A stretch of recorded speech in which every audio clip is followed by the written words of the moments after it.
Welcome back to the show. I got a really good friend on today, and you guys are going to love him. He brings with him growing a multi-billion-dollar organization. Matt has got the ability to show you how to take a company from 8 stores to 645 stores in 5 years. It's an amazing amount of growth. If you guys are ready to really see what's happening, pay attention, because he is the guy that's going to show you how to exponentially grow your organization. Matt, excited about having you on. Oh, I'm excited to be here. I'm thrilled. When we talk about going to $2.8 billion worth of growth, that is not something to mess around with. I mean, you started this company with, originally 8 stores, and you get to that $2.8 million. That's a lot of stuff to go through, right? Yeah, it's been a fun, busy few years for sure. Especially, I started with just one shop in my early 20s with a partner, and was that kind of a half a shop really for a lot of years. So, really, that growth came pretty quickly, and that came from a lot of purposeful decisions, because you don't really start out as I need to become this big national company. It was really a bit of weighing the circumstances around the industry and conditions around me, because you could easily go the other way and just get comfortable, right?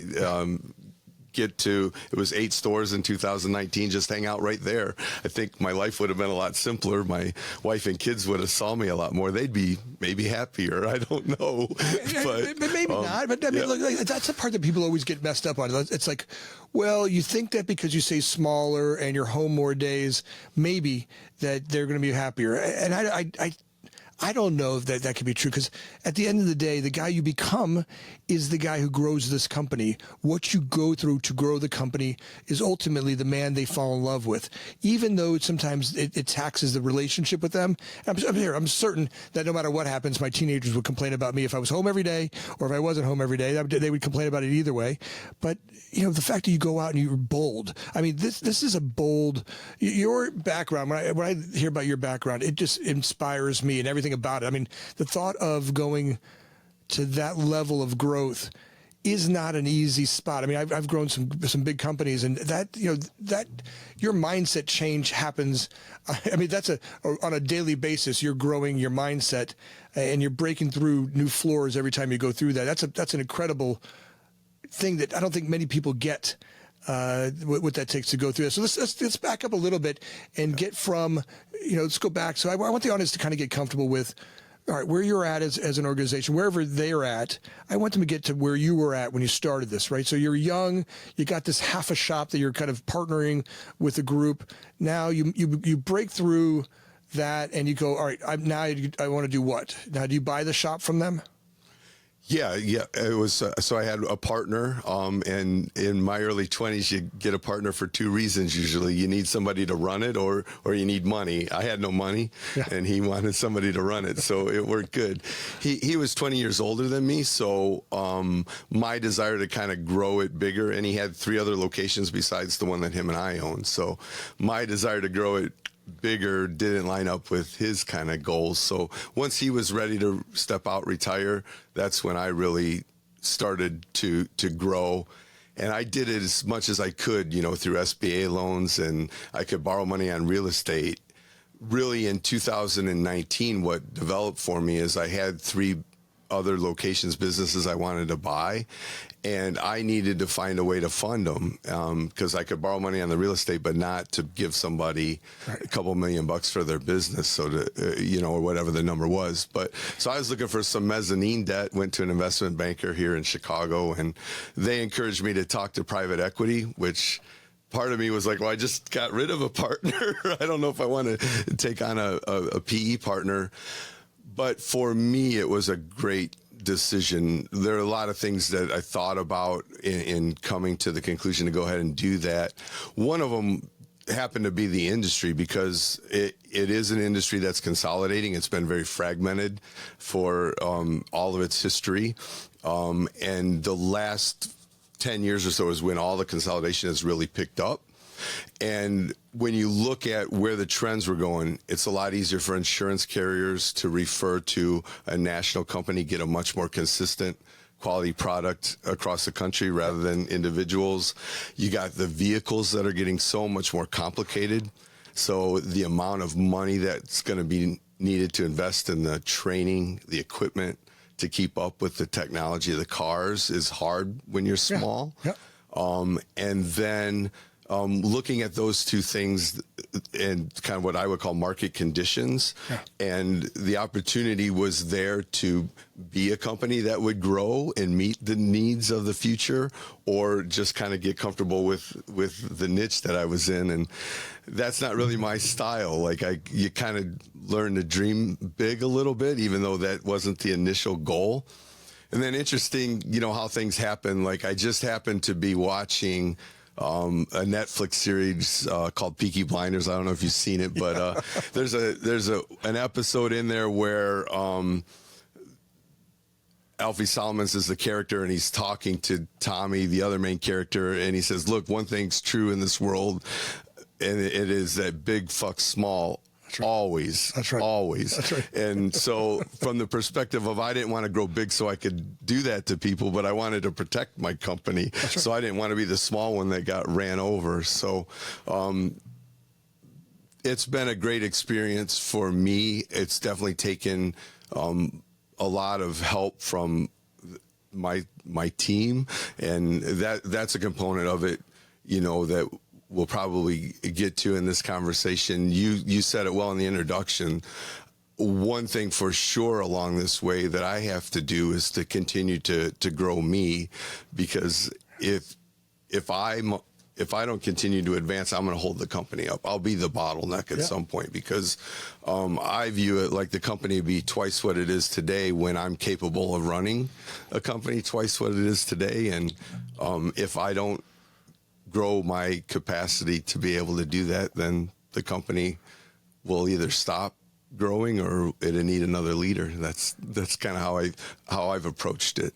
I mean, look, I couldn't say that better. I think every day on the podcast, we see that formula where we leaders become the bottleneck, right? Where not even knowing it, maybe our egos get us to a point which look, based on everybody else, you're doing quite fine. I mean, you literally are doing fine, but you start to notice that, look, the business is consolidating. Equipment costs money. In order to get to the next spot to where you can really become an organization that can have this infrastructure that can do a much wider variety of things, now you've got to be able to bring in some partners that can help guide you to do that. Tell me a little bit about that first day you went to your first private equity. Let's talk about that a little bit. What was that experience like? How'd you prepare for it? How'd you get to that first equity partner? So you're talking about day one once we're partners? Yeah, no. Yeah. Day one, getting the partner. Like what did it take to get the partner? How did you get together? How do you find this relationship? So my accountant, remember, I needed to borrow money to buy the locations that I wanted, and my accountant referred me to an investment banker, and I was looking for some mezzanine debt. That's what I really thought I needed to do the deal, and the investment banker encouraged me to be a little more open-minded, talk to some private equity groups, and I feel anything's always worth a meeting, learn something. And so I listened to them, and we listed out all the options. You could do debt, you could do private equity where they want to take control and own the majority of the company, or we actually had options too of PE groups that would just invest a minor in a minor position in the company. So we kind of took all the options, laid out the best three of each category, and went a step further in the due diligence conversation and made the decision. You weigh through that as an owner and founder, right? Like bringing in somebody else, and especially in my situation, I continue to have significant ownership, but I did give up that 1%, right? That gives them the control. And it's been a great experience for me. Like, things are always tested in relationships when they go wrong. For us, it almost happened pretty quickly. But I view them as a partner too. Like the big difference between the PE group and me is they're a tool to grow my business and I'm a tool for them to create return on their investment. Yeah. And if you keep that relationship in its appropriate place, it's been great. I haven't viewed it as a job. I viewed them as they're my partner and we're working together for the same goals. The only difference between them and me is their investment window is usually, say, a 5-year period. So I'm looking for both the short-term return for them and the long-term best interest of the company. So it's the balance of that that's maybe been the challenge to make sure that I do right. But for me, it's the only way, coming from no money, to have access to the capital needed for growth. So I think it's a great tool for a business that can use that type of rocket fuel, I guess, to grow. And they bring with them a whole nother level of sophistication that from where you're at with, half ownership of a company, of a shop. And even when you get to own the shop, they bring with them a whole other way of looking at it, which I've worked with some VE companies and some venture capital companies, VC companies, and they brought me places that I was a basement organization, right? When I first started with my first partnership there, they took me, literally, we were in the basement. When I say literally, we were literally in the basement of my former house, and they were like, you have to grow. And well, all of a sudden we're hiring, a CEO and a VP of construction. Now the problem was they were like some tall guys. And literally, they couldn't work in the basement because I had these water pipes in there. It was a little physical height issue. Like literally a physical height thing. And they're like, well, we're going to have to get you a real office. Yeah. And I'm like, but you don't realize I'm cash flowing. I mean, the cash flow was having by having this basement operation and no cost at all was great. Now I had, 4 people in one office and 4 people, it was busting from the seams. But they were like, okay, look, and I couldn't see the cost of that. They brought me to some really nice offices, and then from there, they're like, look, this is part of doing business, right? Part of it is a look, right? As you start to want to hire better and better people, they need to be able to come to an office that looks and feels like their future. And I like some of that stuff I couldn't see, right? That wasn't a mindset I understood at that point. I was just doing a great job of delivering great projects, right? And we were cash flowing great, and the work I did was really important. Now I had to figure out how to run an organization and hire. Now we're going to let's talk about how you start to hire top talent, right? That piece becomes, it's a new mindset. All of a sudden you're hiring people that are smarter than you are, and both exciting but also scary, right? Because now you have to step back and listen to some bright people take over. And young entrepreneurship, that was a little scary for me. Yeah, I can appreciate that. One thing that was always good for me is I wasn't ever worried about my job. My investment is way more valuable to me than the role, so to speak. Yeah. So a little bit of freedom to not be afraid to bring somebody smarter than me in the room has been a blessing, really, because I do know that some would struggle with that. I see it with my management team sometimes. They don't want to bring in somebody smarter than them, and I think it's a huge mistake because they're going to make you look good.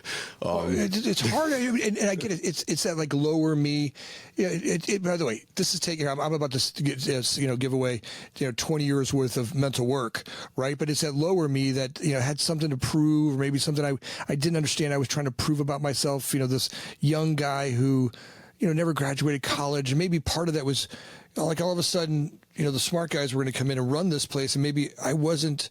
There was part of me that was afraid, but then once I stepped back and realized I'm the guy who can hire the guys who can do this, felt really good, right? Then I learned to be with them in a way that they were our team, and I think that's what you start to notice about the people you bring on now. Now let's get into that a little bit. Now I know you spend $10 million a year investing in your people. I mean, when we talk about that number, that is not a small number. I mean, $10 million worth of time and money to invest in the people that are going to run your organization. That's why the organization grows the way it does. And people don't get that. I think that's, people are foolish when they forget that investment is probably the best investment I can make in the organization. So let's talk a little bit about that. How do you get in that mindset as you start to hire this top talent? How do you start to really, create a way of being that really spends this $10 million a year wisely in investing in them? Yeah, great stuff. So first, it starts with maybe give my first partner some credit because he gave me some advice. And at the time, it was advice for my personal life that he gave it to me. But he said, he would say to me, look, if you surround yourself with better people, your life will be better. And again, that was for some counsel for not running around drinking with some of my buddies that I was running around drinking with as much. But applying that to business, it's so true. Like if you bring some better, talented people around you, they really will make your business so much better. Now, in our industry, it's very much a lot of, at an executive level, but even a lot of our executive team started at the shop.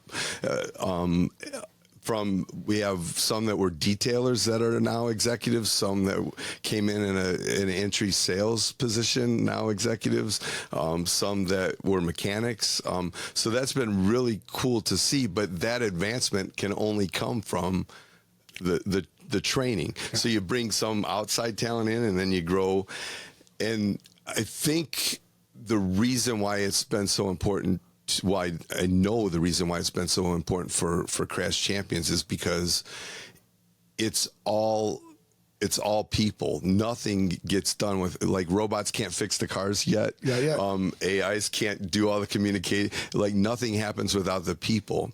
So from the standpoint of, another mentor had this philosophy: it's impossible to create a great customer experience if you don't have a great employee experience. So if I'm a miserable employee, there's no way I'm gonna make your customers happy. And so I firmly believe that it's so important from a leadership and management perspective because they affect our people. With 650 locations, some of the people might not meet me for another 5 years because you just can only get around so fast. So it's really their immediate boss that determines whether or not they like the company. And so I need that immediate boss to be really good with people in order to be successful. So that's really been the guiding principle behind why we want to invest so much in the leadership, because it's great if you have those people skills and if you have the management experience, but if you don't, we surely want to invest in you and train it because you're going to affect so many other people. So what is the maybe one or two biggest training stuff that you do that most affects that? Are you bringing the middle management into the office? What kind of training are they going through? And, let's talk a little bit about that. Like, have you found a couple of them that are really hitting on all cylinders of training that you go, when they go through this training, we get X, right? You found the perfect formula, or are you always adjusting kind of that training process, or maybe it's a combination of both? Yeah, it's an evolution, right? But I would say we do top down from, say, executives, like even with me. So for me, it's reading books, it's bringing in a coach or consultant for a minute, and things like that, talking to other CEOs and how they handled a problem, looking to board members. But then go down to the general manager level and everything in between, we start there. And what we did first is culture is very important for us. It's a tribal industry, very much. And so the first piece of training that we built was around culture. And one of the acquisitions we did in Montana was using a training team there. And my COO went there and met the team and met they invited us to come check out the training they were doing. And the training was being given by an ex-Navy SEAL, an ex-Top Gun Blue Angel pilot, Top Gun instructor, and then a psychologist. And the three of them formed this training group. And my COO is an ex-Navy SEAL, so for him it resonated really well. And what we did is went and checked out what they were training. And then as a whole executive team, we brought our wives, and we said, how can we take what they teach and then apply it to our company and integrate components that would be specific for our company. So we created this week-long training experience that, to me, I define it as all about culture. Yeah. We send them to Montana. They get out on a gun range, which brings out different emotions. There's people that have feared guns or hated guns, right? And they learn that it's, you're just shooting at a target. It's going to be get them out of their comfort zone a little bit. But that's just one component of that training. But it's very much culture. And then really amounts to like 3 weeks, for example, for us today. And that second week, we call it's a boot camp. And that's all about, how do I do my job every day? Yeah. How do I do it well? Which would be the processes and things that I would do. And then we teamed up with Dale Carnegie for the third week, and that's all about communication and the people, the soft skills, which I think are probably, in my opinion, the hard ones, because I don't know why we don't know. As people, we don't communicate well always, and that's all of us, right? I think it's always a struggle to learn how to communicate well and understand where people are coming from and what's important to them. And so that piece, I think, is really important when it comes to, again, making sure that the people in your organization are happy. It is such a different mindset from the companies of the 50s, right? Where there was shut up, go to work. My dad worked for Pratt & Whitney. And he would tell me that literally his entire day was spent hiding from people. His whole goal was to say as little as possible to as little people as possible. The more you said, the more trouble someone's going to get you in. If I could hide around my office, and there was no collaboration. It was, and maybe there was this mindset or culture of no talking, no over communicating. And now the CEOs and the owners of companies that I've seen that are really, really multiplying their force and their availability is really finding that cultural difference and investing in the mindset of people. Because I don't know about you, but I know none of us went to school. They taught us how to read and write and do arithmetic, but no one said, "Hey, this is how you communicate. Hey, you're going to be uncomfortable. Here's how you work with others well." In fact, that wasn't part of our agenda. And now I'm noticing that great companies are spending, that's a third, a week of every employee's training. You're going through a Dale Carnegie training course, which is a way of being. And Dale Carnegie does such a great job of culture, of just personality training, smiling and how to be just teaching people what a smile does and how to be with other people in a way. I just notice the dramatic difference in our investment in the people that we have. And in today's environment, we're having a hard time finding people or capturing people and keeping them on board or having them be satisfied. I think that's a big component in starting them off there. Now, how does that resonate on an ongoing basis, right? Once you learn that, they learn that language, how do they use that in their weekly meetings and how does that really kind of resonate through the organization? Great question. Yeah. So those are the foundation. So you're going to continue to build on it. But, even in that 1 week that I said it's all about culture, you do leave with 3 key management kind of processes that are important for our company. One of them is a production meeting. So it's holding a meeting at the shop about what you're going to get accomplished that day. Yeah. So people actually have direction. Yeah. That's important for leadership. So they start the day with a production meeting. Hey guys, here's what our day means. It's kind of is that everybody in the shop comes to one meeting at the same time? Yes. So the entire shop. So that's the broom, the guy with the broom, all the way to the guy in the office. Yeah. So what as a team you're trying to accomplish for that day, and you can openly discuss what might be a hurdle, or an obstacle you got to overcome, and then another one is that, and this is what we got from that training group of those 3 guys that I mentioned. The Top Gun process was a high-low debrief after they flew every kind of flight, whatever the term is that I'm escaping my mind right now. or Swarty or whatever they call it. Yeah. Yeah. And so that high-low debrief process, we train it and apply it to the company, which is ultimately just a review of, whether it's a project or whether it was yesterday, or it's just what did we do well? What would we do different? What was good about it? What was bad about it? And it's just an effort to constantly take that feedback. It's a feedback culture you're building, and so that you can apply it and do it better next time. Well, I think that's the feedback part of it is key, right? Like being able to say, we messed that up.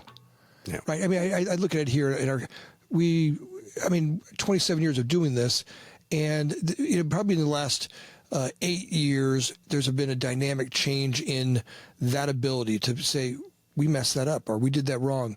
Let's, now we want to do it better, but we can't face it unless we looked at what we did wrong. But not from a place where we're shaming people, right? Like from a place of like, I found another place we can work on. And it feels more exciting now than it was before, where it was kind of the shame way. Now it's like, all right, hey, look, we should have ordered those to be there 7 days before I needed them, because here's why. I can, as a superintendent, I can take that equipment, I can put it aside, but knowing it's there gives me 7 days of adjustment in my schedule in case something else pops and I can do this. And that feedback loops gives, the coordinators that are ordering the equipment, oh, all right, I thought you didn't want it there early because it got in the way, but now it gives me some flexibility. And hey, look, if this guy misses something, I can do this. And that's a great thing to see. Like, they don't know because they've been told to order it for this day. And, having that feedback loop, they can see how it works and how it benefits, or how an estimator will estimate something here. I think that feedback loop. So in your world, that feedback loop might look like the way they get project. Talk to me a little bit about where that feedback loop comes from and things that you've learned through it. Yeah, so we apply it. There's the shop level component of it, right? Like we plan on delivering that car yesterday. What went wrong, and how do we? What can we learn and not have that happen next time? At a company level now, with all the support departments, there's always projects. Like you're constantly refining process, or building better back office systems to support the team. And so that review is key, because, and if you could use IT as an example, like they're really good at what they do, but I don't know that they're really good at like understanding exactly what operations wants. And so that type of feedback is what's needed, even from a practicality of IT labeled it this. Well, we wouldn't call it that ever. We would just call it a delivered vehicle, right? This is something simple. So the feedback is ultimately needed to get to the best product. And if you have the organization that feels like it's collaboration and feels like it's feedback as opposed to just complaining or whipping, right. It's going to put you in a much better spot. So I think even operations is where we fix cars. That's what our company really does, and we view everything else as kind of a support of that. And so whatever our various support departments, from HR to finance to IT to facilities, whatever they can do to set operations up for success is what we're very interested in. And the only way if you're doing a good job is getting the feedback from operations as to how well it's working on the ground. And I think will never be done, obviously, right? Because you learn as you go. Technology changes. Bigger company requires different things than what you were when you were smaller. So I think it's super important for us at this stage of growth. Well, and you're also, let's talk a little bit about the cannibals that are coming to eat you, right? I mean, look, you're faced every day with, your competition's coming at you. And you got to stay a couple of steps. Every day I face it every day. I know you're facing every day that there are brands and companies that are coming at you to take the business on. And how do you stay a step ahead of that? Have brand differentiation for the insurance companies that use you and the people that come to see you. How are you staying a step ahead and keeping yourself that leaner, meaner, healthier organization? Yeah. So there's a few components that first, an excellent product is kind of table stakes, right? Like, Yeah. so we want to do an awesome job fixing cars well. We want to have happy customers. Like, we view those as like table stakes. Yeah. So they're not going to be differentiators because I feel that's expected. For us, what we push is really being founder led. An organization of this size that's founder led is unique in our industry. So it's something that we can own. We can own that we're the only one of this size that I've actually done. I actually worked on the cars. I actually managed the one shop when I just had one shop. I wrote the estimates. I know what the day-to-day life of our people is like, and I'm not coming with some crazy idea that's going to make it harder than it needs to be. Things are hard enough. So we push that both internally from why would you want to work here as opposed to a competitor, and externally we speak to that to why we're going to be different to deal with as an insurance partner referring customers, or even a customer. Like, it's very important. We weren't always this big. It was just a short time ago. We were just a few shops. Every customer is important. The relationship that we have with our partners is important, and it's personal for me. It's not just a job. I'm not here auditioning for my next CEO job. Like, I'm really good right here, and I want this company to be as great as it can ever possibly be. And I think that's a mentality that we can own. Now, from a broader audience like that might be listening to us today, if I were a competitor and I was a single shop competing against me, I would spin it the other way. Yeah, that Matt's great, but it's 650 locations. Do you think he's really going to see your car? Or I would flip it the other way, right? If I were a competitor competing with me. So there's always an opportunity to own the niche or the position or what does distinguish you as a company. The other thing for us, and this is part of the culture build, we teach it in that Montana experience, is our motto is the difference is trust. And when it comes to vehicles and people are going to put their family in it, drive down the road at whatever speeds, like, everybody always hopes an accident doesn't come their way, but the reality is at some point in time, someone you know or someone you love is gonna have an accident, and you're gonna want to know somebody that you can trust to help you through that situation. And we feel it's very important for that to be us. And so we teach that difference is trust as part of our culture as we bring in people into the management team, because everything we do is an opportunity to either build that trust or ruin it. And so, from making a promise to a customer as to when their car might be done, or a promise to an employee when you're bringing them in as to what their opportunities to advance with the company, it's very important that you're remembering what we're all about. And that's all about building the trust, not putting ourselves in a place to where we're going to damage it. So I think it resonates really well. And that's how we kind of try to differentiate ourselves. Well, what I know about you, just from the time we talked, it's really, this is your baby, right? Yeah. It matters to you. You're not just an equity firm that's out there buying up stores to do a flip on the business, right? These people that work for you, the customers that you have, you can feel how much you cherish them, right? You can feel that, and that perpetuates your entire organization, right? You really feel how. That's a difference, right? When you say that differentiating factor, that you care, that this isn't just a pick up and flip. This is something that you have a lifetime investment in, and I think that you can feel that, right? People get that, like, hey, I'm not just another number. That Matt cares about me and our shop, and it's important that we're successful. And the things he's doing back at home base are here to help our shop, not hurt our shop, just for the squeeze another nickel out of us. It's how do I take care of the people, and you can feel it. Look, spending $10 million a year on people is a huge investment, right? And it just, I don't think entrepreneurs that are out there, that I really want you guys to hear this. You know, when I don't know about Matt, that investment makes a difference. It really says, I love my people. It really says, I love my business.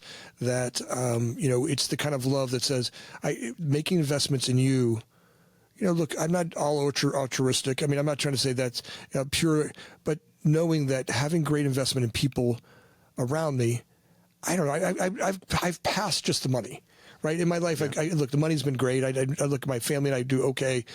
But now my goal is, and I feel like it's your goal, is what the people around me, I make investments in them. I want to be around those kind of people, right? I like, it feels good to be around people I've invested in and care about. You know, and I think that's the modern day CEO, is that if you really want to say, you know, you're going to grow a great business, you've got to care about you and the people that work there. I talk about that as being the big, huge, like, I didn't see it coming benefit of the company's growth is the effect that we've been able to have on people, the lives we've been able to change that I could have never done if I were small. The great part about a growing company is there's always room to advance. You don't need somebody to retire or quit or die. Unfortunately, it happens sometimes to all of us eventually, but you don't need that to happen to advance, because the company's going to keep growing and the opportunity to be there for you too. So I've seen people's lives change as they've advanced, both in what they had to learn to advance and how that carries into their personal life and the lessons that they've learned. And of course, financially, as they advance, they make more. And then we've done other stuff too that's a little bit gimmicky but cool. Like we hold a lottery a few times a year, and we'll pull 4 technicians that have been with us for a year or more out of a you know, every year that you're with us, you get another chance in this random drawing, and we'll give away $100,000 to each of them. Or employees that have been with us for less than a year, you get a chance for every month you've been with us, and we'll give away $50,000 to them. Like, you can't do it every week, but a few times a year we've had those drawings, and just seeing, not everybody's going to win, right? 10,000 something employees now, and only, you know, less, I don't know, it might be a little over 100 that have won something, but so you can't do it for everybody. But it's cool little stuff that couldn't have did if we were small, and couldn't do if we weren't trying to do stuff to give back or invest in our people. Okay, that's ultimately it. For sure, you can't get everybody, but it's a mindset. Like that's part of the mindset, is that, look, how can I give back? How can I create this excitement about, hey, look, we're here for the long term for you and your family. And I think ultimately that's what our people want. Our people want a secure place to come every day, that, you know, the door's open, everything's working. I don't have the ebbs and tides of, you know, today's economy. It's risky out there, right? I mean, everybody's, you know, are we going through recession, or what are we doing? What's going on? And, you know, I don't want to wake up every day fearful. I want to know that the place I'm going to is stable, going to grow. Look, I don't even think that I do believe that, like, blue collars become the new white collar, right? That the people in these shops go to work, they do some physical work. It's hard, but the truth is they go home feeling they did something successful. That is something I can look, touch, and feel, and know that I produced a great product. And, you know, in today's world of Bitcoin and things I can't see and all this nonsense that everybody keeps talking, when I do physical work, it's construction or working on cars or doing something. My son's working on planes, and he's become a plane mechanic, and literally comes home with grease up to his elbows. But there's a look in his eyes that's satisfaction, right? The piece of him that he's doubled his salary in less than 18 months.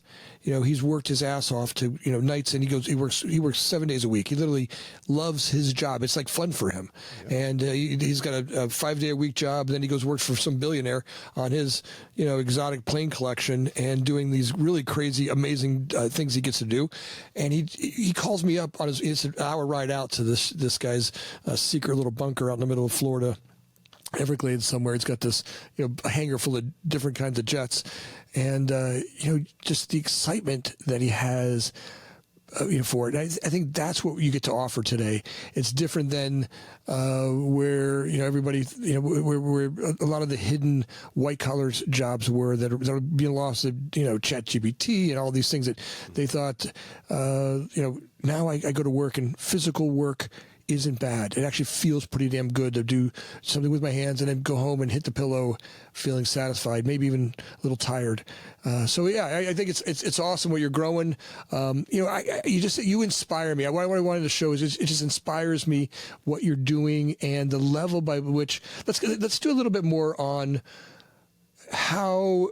And what are some of the things? What are some of the books that you're reading, or some of the ideas that you're doing that are changing you? Right? What can we share with some other entrepreneurs that they can take from this podcast and go, hey, I'd like to put that in practice for me. Give me maybe a couple of things you're working on. Sure. So recent books. Elon Musk has a biography out now. It's big, long.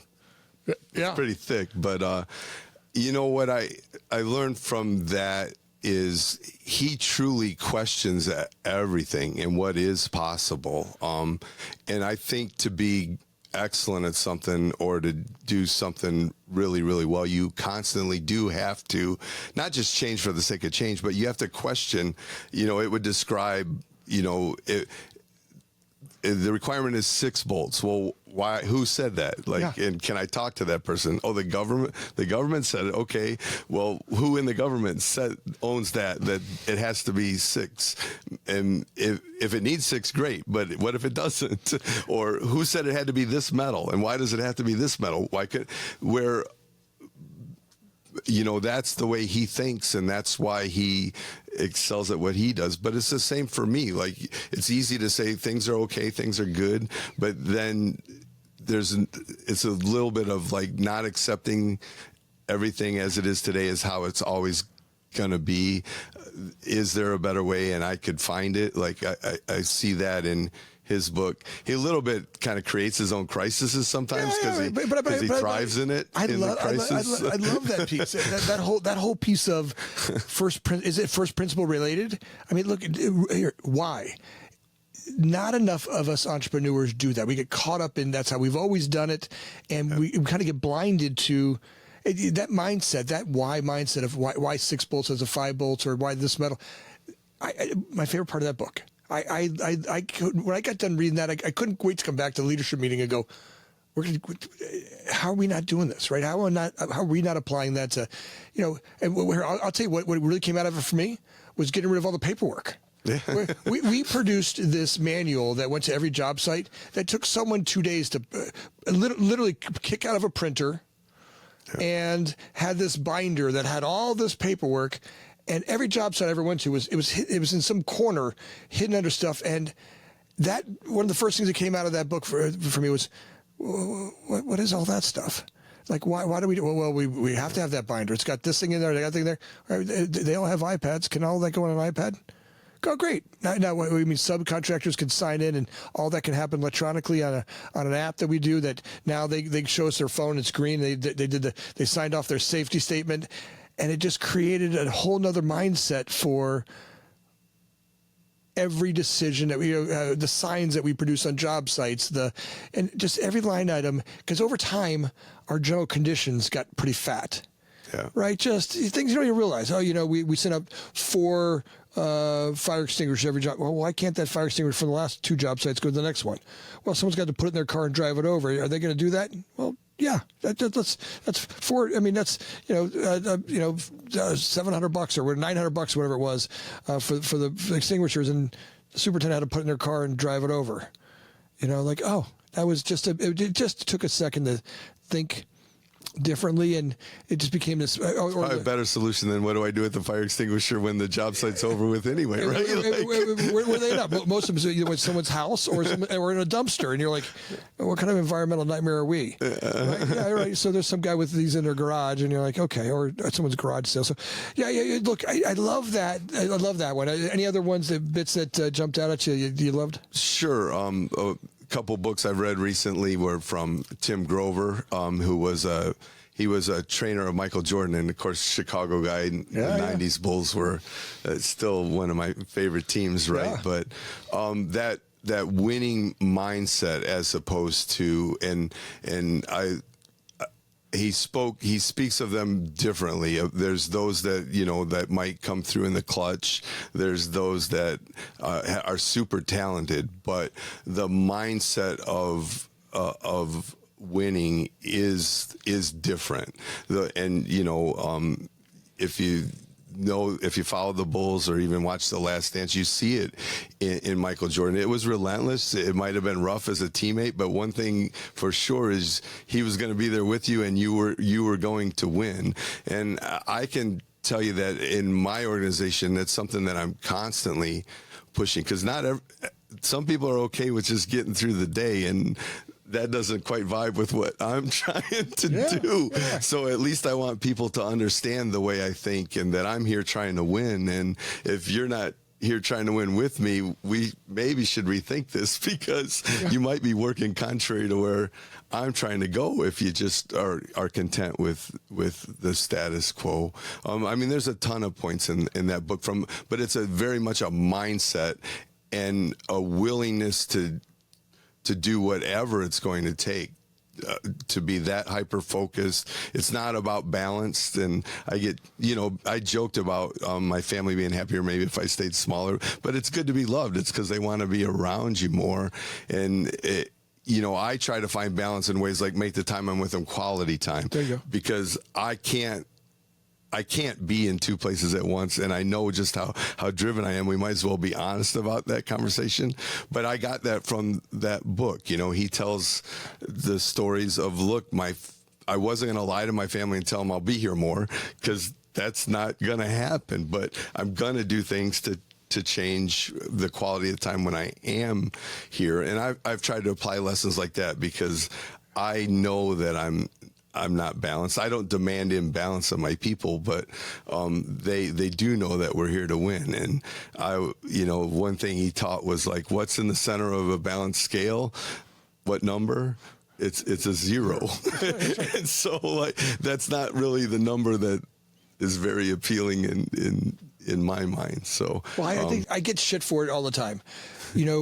I wholeheartedly believe in that nonsense of work-life, and you're seeing it where companies like Google who are suffering because all of a sudden it's this work-life balance, all these people that work from home, and now they're losing their winning edge, right? And the folks that are building a business with me, I do believe that the winning mentality for them fuels and really incites a life that ripples throughout their community, right? That the nonsense of I think where we were messing up was we would work hard, but then not have that other piece that you were talking about. Because as much coaching as I get for my business life, which I love fully engaging in, my whole life, my business surrounds my life. I literally live in the company I grow, and you showed me around today. It's beautiful. Yeah, literally, my company surrounds, and the people in my life are in my business, and my family life is in, and for me, I'm not changing that. Look, I moved the company into my office because I saved an hour commuting a day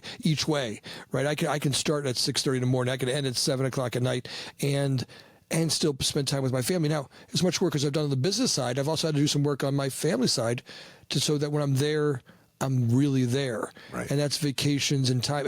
We take a couple of trips a year with the family, and we spend a lot of time designing those to really be hyper-focused on our family, and sometimes it means no cell phones and no time, and that's tough for me because but now what's great about it is I've got a leadership body who we have a commitment that when we go on vacation, we really work hard on letting people go on vacation and be there, and they close ranks and they surround the company, and really, for the most part, the last couple of years of my vacations have been fully engaged in my family, where my leadership body has been able to take me almost 100% out of it. Sometimes I'm wondering it's a little too quiet, but there's something about being there that's taken some work.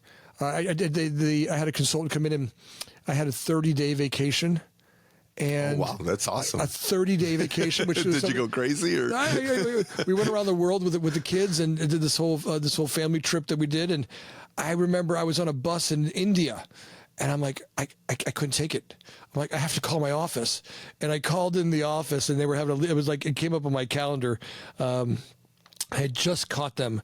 It was like night over where we were at, and I just caught them on the back of the bus, and I dialed into a leadership meeting, and they're like, yeah, you're fine. We were expecting at some point you were going to call, but everybody's fine. The business is running amazing. Oh, by the way, we picked up 3 more new items or customers, whatever it was at the time, and they were just reminding me, enjoy it, right? They were like, thanks for building what you've built so we can run this place, and you've given us the latitude to do that. And that felt good too. It felt really good to be in that space. And I think that's, a lot what you're talking about. You build these people that run your company, and that's, it's magical for them as well, right? That relationship. So amazing stuff to talk about. I'd love to continue to have, I know you're busy and you've got a lot going on. Any last bits of advice you'd give that entrepreneur that's out there, maybe where they're at that first shop, that they've got a partner like you did, not knowing how to go from where I'm at to, $2.8 billion worth of sales. Matt, I'd love, what do we tell that guy? What's your maybe one constant, cadence? Yeah, don't be afraid to think big or to think bigger. I did learn, some other reading like earlier and years back. Nothing can come to a reality if you haven't thought it first. Usually it starts with what's in your mind. It's not going to happen just by coincidence. Nothing great usually comes about. There's a lot of things where circumstances with being ready and a little bit of luck, but it usually starts with your own mind and what you're thinking about, what you're envisioning. And if you aim really high, you just might can get there. If you're aiming really low, the odds are you're not going to get very far or high. So wherever we are, like, to me, I'm not satisfied with where I'm at either. It's all of us. It's really a journey, and think of what it could be is what I'm always trying to get people to think like. And I would advise that for anybody just starting out, like, just think of what it could be and work and put effort towards it, and you'll be surprised how things come together and end up working out. Awesome. Well, I got to tell you, it's been an amazing podcast. I love where we covered. Audience members, if you guys have stuff that you want to talk about or something that you want to ask Matt, please put that down in the comments below. As always make sure everybody gets to answer all these great comments. I've really enjoyed that. Matt, thanks for being on here. As we look at your future growth and kind of where you see the world going, I'd love to have you back on continuously to watch that growth. And I think you're just you inspire me. Like I thought I had a big vision, but now it's like, all right, now I got to work hard. Look, tomorrow you may have messed up my day. I'm right? sorry. But it's great because I love that, because I don't know that. As you grow, it's harder to find those people that inspire you, and you inspire me. Like that I have a bigger vision today, and at the end of the day, that's where I'm happiest, when I'm achieving and growing great ideas, right? That work, that effort, that sweat, that fear, stepping over those boundaries and through that glass, chewing that glass to get through that, I think is just a blessing. And brother, I'm grateful to have you on. Oh, thanks for having me. I had a blast. I appreciate it. Good. Yeah. Audience members, I'm grateful for you guys. Last week we had 4,000 downloads, and it was amazing. It was amazing how many of you guys downloaded, and across all the platforms, and I'm just grateful for that. If you could, a lot of you I noticed weren't subscribers, but you watched the podcast, but you weren't subscribed. If you guys could take a second and like and subscribe right now, it would make the world of difference to all the podcast members, all the people in the background, Joe and Connor and Alyssa, all the people that put this podcast together and work tirelessly to get us great guests like Matt. If you guys could take a second and like and subscribe now, that would make a big difference to me. I would be grateful. And as always, thanks for listening.